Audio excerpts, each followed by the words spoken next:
Em nome do Pai, e do Filho, e do Espírito Santo. Amém. Queridos irmãos e irmãs, sejam muito bem-vindos hoje para o dia 71 do nosso estudo e meditação com a Sagrada Escritura.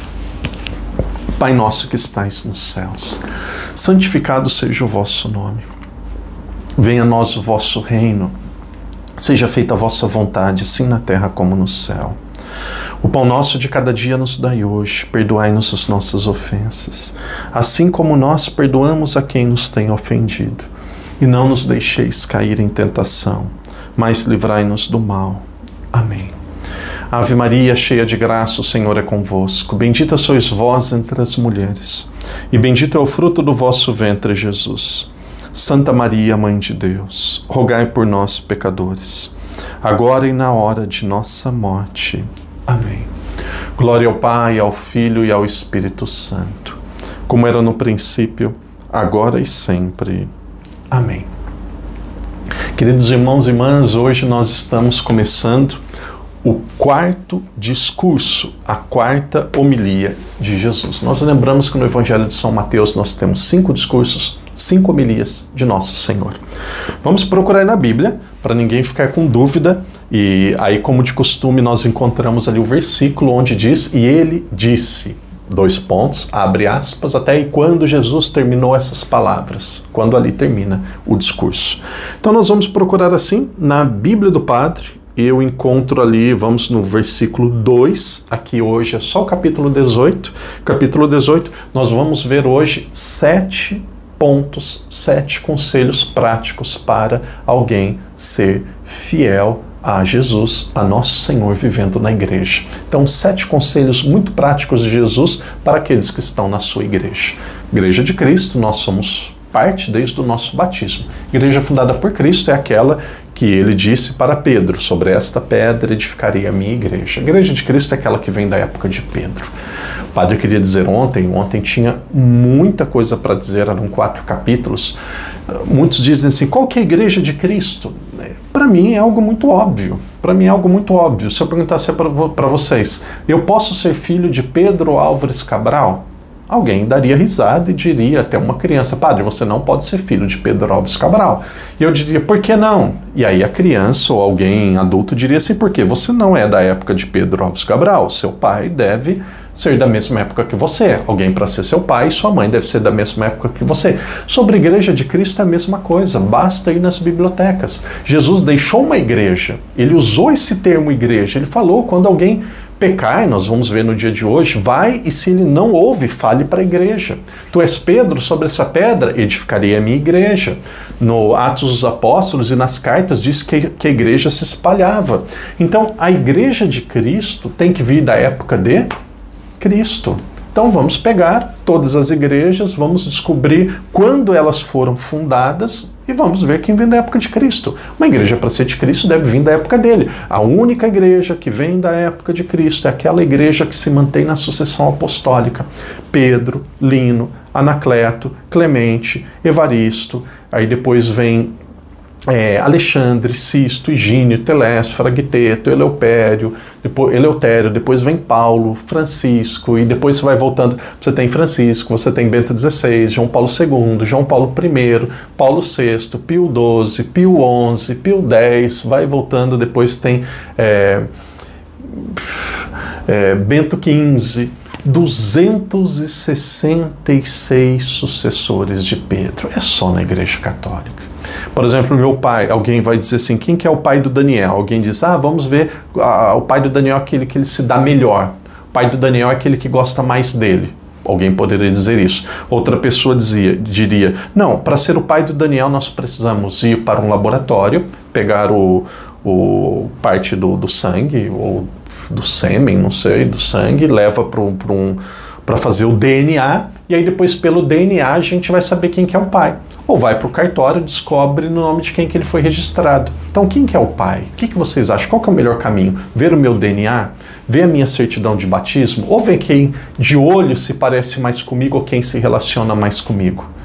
E aí se alguém deixou de gostar de mim, deixou de se relacionar bem comigo, deixa de ser meu pai? Não, uma vez pai, pai para sempre. Uma vez que ele foi o responsável pela gestação, pela concepção da criança no ventre da mãe, aquele é o pai. O espermatozoide que fecundou o óvulo, aquela combinação entre o homem e a mulher, ali diz quem é o pai e a mãe.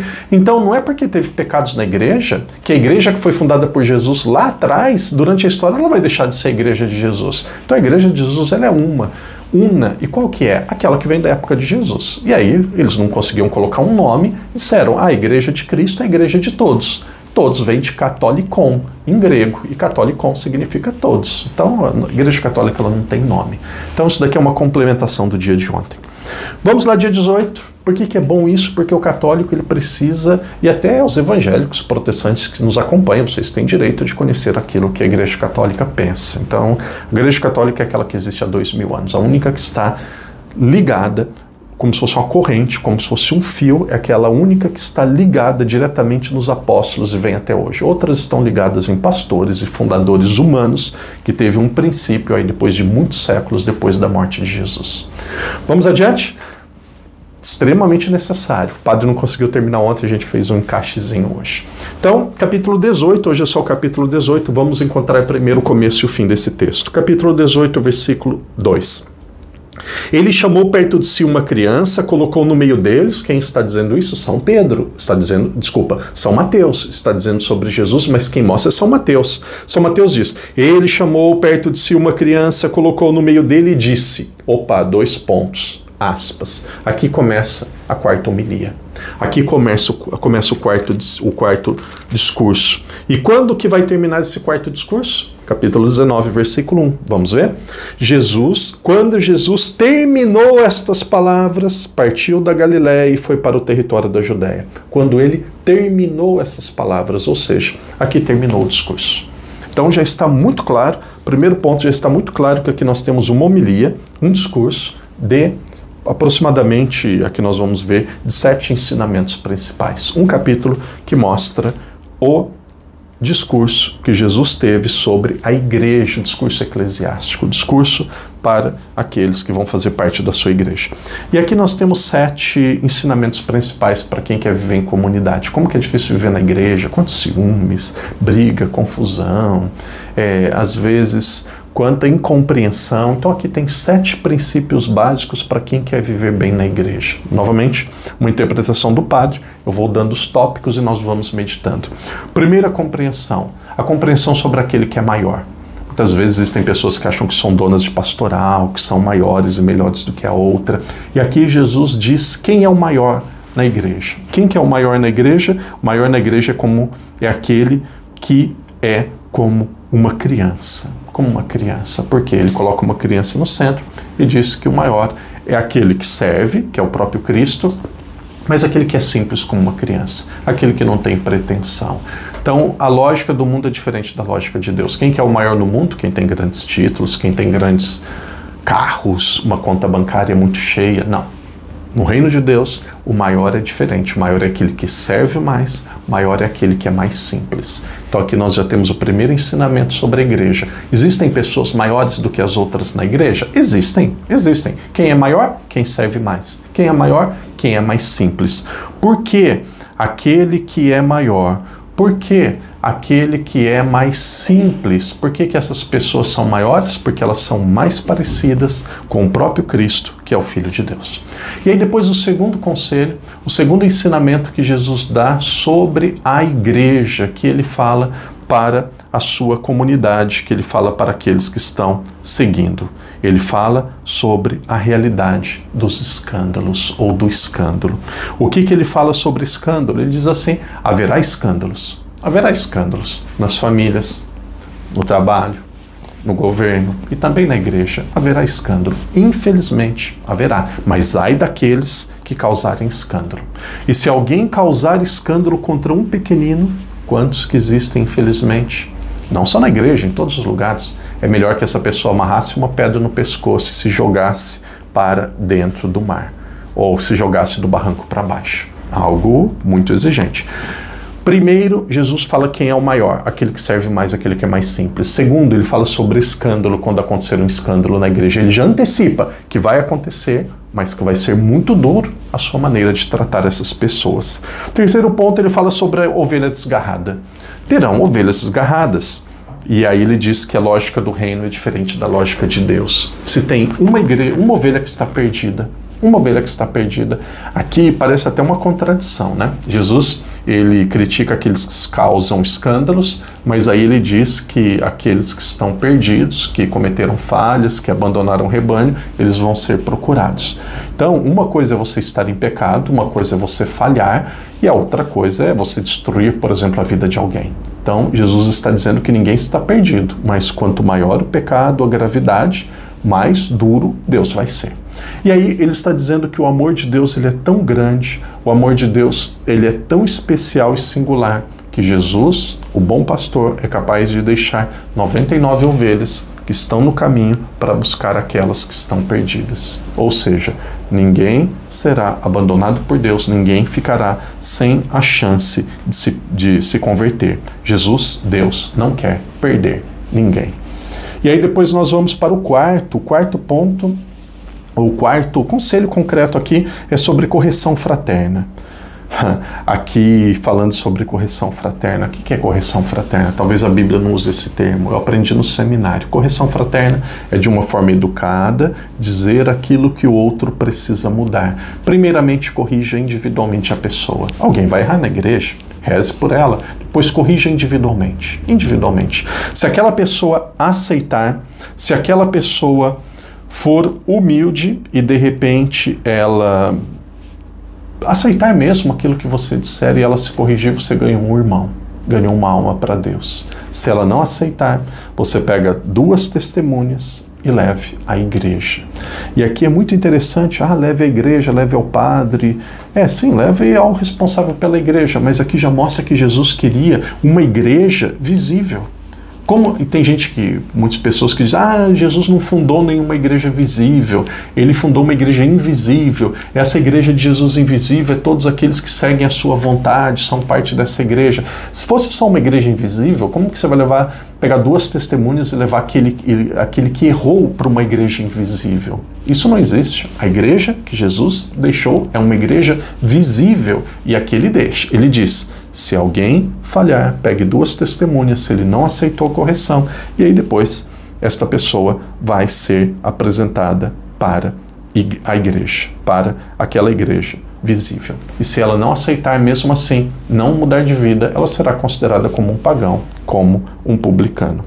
Quinto conselho, então aqui, primeiro, quem é o maior, é aquele que serve mais, evitar escândalo, depois ir atrás da ovelha perdida, depois como que deve ser feita a correção fraterna, primeiramente direto para a pessoa e não nas costas dela, e depois a oração em comum. Jesus diz, quando 2 ou mais estiverem reunidos em meu nome, eu estarei com eles. Jesus aqui e ele diz que aqueles que pedirem, ele ouvirá. Muitos dizem assim, eu prefiro rezar na minha casa. Não tem problema nenhum, mas não pode só rezar em casa. Aqui ele diz da importância de rezar em comunidade, de rezar na igreja. Às vezes alguns pais dizem assim, eu posso ensinar todo o conteúdo da fé para o meu filho em casa, depois ele vai para a igreja e faz a primeira comunhão. Pode ou não? Não pode. Mas eu sou melhor do que os catequistas? Não tenho dúvida, pode ser mesmo. Mas por que não pode? Porque para fazer primeira comunhão e ser católico é preciso 2 coisas, o conhecimento e a vivência em comunidade. Aí ele tem o primeiro, que é o conhecimento, mas não tem a vivência em comunidade. Então, irmão e irmã, muito claro, a importância da oração em comum. Esse é o 5º conselho concreto para alguém viver em comunidade. Depois o sexto e o 7º estão muito próximos. O 6º vai sobre o número de vezes que devemos perdoar. E aí Pedro fala, eu devo perdoar apenas 7 vezes. Jesus vai lá, deve perdoar 7 vezes 70. Ou seja, perdoar sempre. Muitos dizem assim, já aconteceu algumas vezes, padre, eu não consigo perdoar. E aí muitas vezes eu digo, por que você não consegue perdoar, meu irmão? Porque eu não consigo esquecer, padre. Eu digo assim, olha, graças a Deus que você não consegue esquecer. Padre, como que graças a Deus eu não consigo esquecer? Porque se você esquecer, você teria Alzheimer, teria algum problema de cabeça.